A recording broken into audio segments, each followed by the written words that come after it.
In the near future, humans have colonized Mars and live there in very close contact with robots, which have become an integral part of the modern world.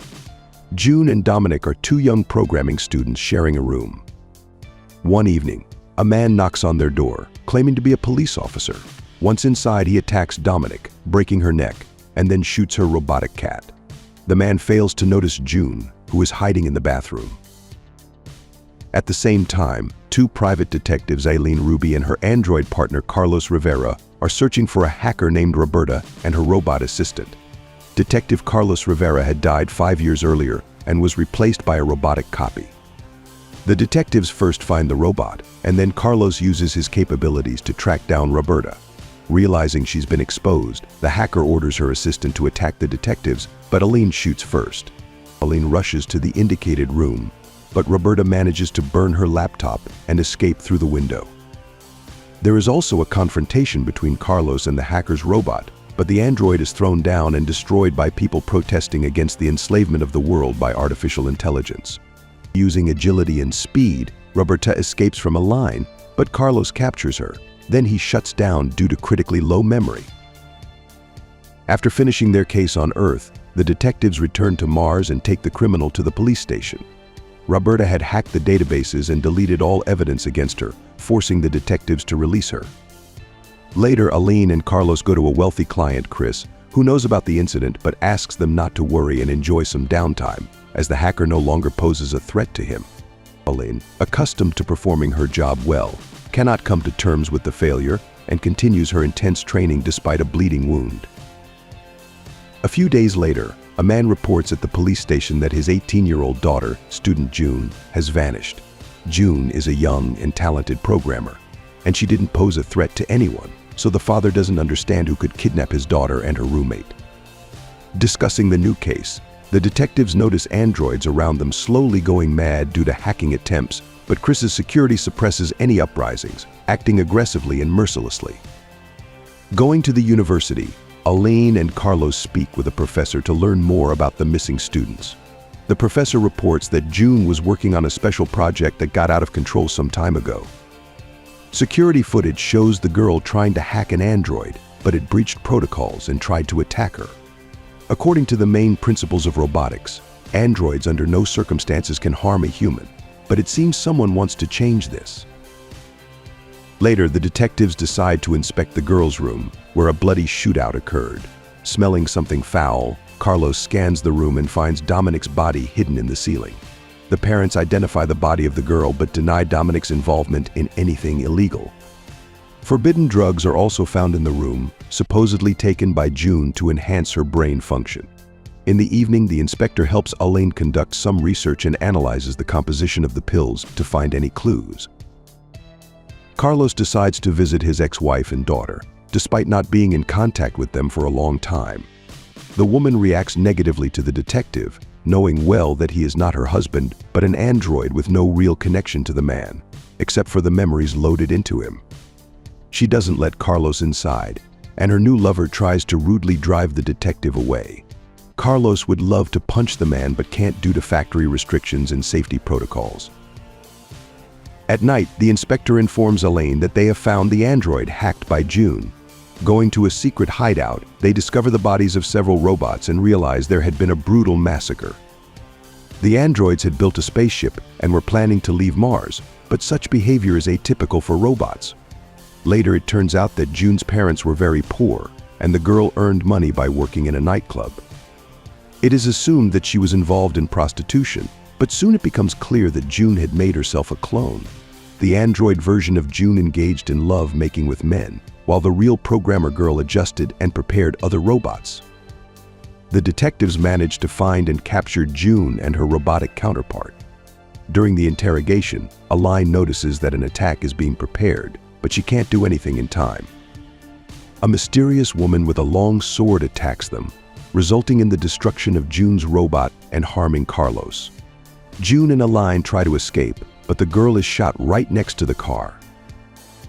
Carlos goes to a robot service shop to replace his damaged hand, while Aileen can't resist drinking alcohol. She had struggled with alcohol addiction for years, but now can't endure the surrounding chaos sober. The professor meets Aline and reports that the pills are used not only as illegal substances but also as brain function enhancers, which could be useful for selling ideas to brain farms. During the evening, the detective drinks too much alcohol, and Carlos has to pick up his partner from the professor's house. The next morning, June's funeral takes place, and Aline realizes that the girl's father, who reported her missing, is a fake person. Her real father is much older and shorter, and also lacks military training, unlike the man who reported. Aline understands that they are being misled and played in a big game, the rules of which are still unknown to the detectives. To help in this situation, they must turn to Roberta, the female hacker. The woman re-examines the video recordings and realizes that June did not hack the robot, someone else did. Moreover, a secret organization called the Liberators, planning to rid the world of all robots by discrediting them completely, may be involved. In the evening, Aline attends a party of the wealthy client Chris and sees a monster in an aquarium possessing incredible intelligence. Soon it becomes clear that Chris ordered the crime against June because the girl knew too much information that posed a threat to him. The next morning, the detectives interrogate the professor and learn about the brain farms to which students of the prestigious university often turned. Aline and Carlos break into one of these farms to copy data, and it turns out that June had indeed been there. Chris had downloaded her knowledge and used it to create a hacking program to subjugate robots. Aline reports everything to the inspector, but he is not ready to arrest the wealthy man based only on words and indirect accusations. Chris clearly suspects something and quickly destroys all evidence by setting a fire at the brain farm. Eliminating witnesses, he arranges an assassination attempt on the detectives. They become the target of a missile, but Carlos timely activates a protective mechanism, allowing them to survive the crash unharmed. The detectives are stuck in foam that saved their lives, but several armed bandits surround the car.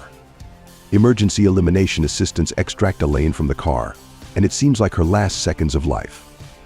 However, Carlos unexpectedly kills all the enemies, then admits that he asked Roberta to change his safety protocols, thanks to which he can now harm people. The detectives return to the hacker and ask her to help expose Chris, stopping his insidious plans. Roberta, Aline, and Carlos unite to break into the wealthy man's company office and prevent the hacking of androids that could plunge the whole world into chaos. Aline learns to hack and set up robots, and the next evening, the detectives try to break into Chris's company. Setting a fire and hacking the front door, Aline gets inside and repairs the android June to retrieve the girl's memory and obtain useful information. It becomes known that a global android failure is expected today at 6 in the evening, and no one will be able to prevent it. Moreover, the inspector works for the wealthy man and tries to detain Aline, but the robot June helps to neutralize him. The hacker locks the doors to protect the detective from Chris's guards, but this is only a temporary measure. Eventually, June and Carlos are sent for destruction and dismantling, and Aline is arrested for attempting to interfere with the businessman's activities. However, the inspector finally begins to understand that he is working for the wrong person and the detectives are actually telling the truth. But it is too late, as there are only a few hours left until the global failure. Exactly at 6 o'clock in the evening, the robots receive an update and attack people, now able to harm them. A real bloody massacre begins in the city as uncontrollable robots with disabled safety protocols attack almost defenseless people. Carlos is the only one who does not update, as he is too old and lacks the free memory for loading new data. Trying to stop the chaos, the detectives go to Chris's house. The pair tries to act quietly and inconspicuously, but they are attacked by a huge monster that is not afraid of bullets. Carlos suggests splitting up and, after eliminating the guard, sends Aline to the wealthy man. Carlos fights the monster and tries to defeat it by knocking down stone supports, but this has no effect. Meanwhile, Aline captures Chris and takes him hostage to prevent the guards from shooting her. The wealthy man confesses that he acquired June's knowledge and wanted to use it for selfish purposes, but he is just a pawn in this game. Behind all the chaos stands the board of directors in artificial intelligence, which literally controlled the businessman. Realizing that he represents no value and the board of directors is ready to sacrifice him, Aline asks Carlos for help. After dealing with the monster, he rushes to save his partner, but it is too late. Aline dies, and the disappointed detective executes Chris. Realizing that the battle is lost, he says goodbye to his family and voluntarily goes to a ship that reads the data of the androids. After the robot rebellion is stopped, all of them are forcibly sent to the scrapyard. However, thousands of robots do not cease their existence instead. They merely rid themselves of their physical shells and, preserving their minds, set out to find a new home on a huge spaceship called Mars Express.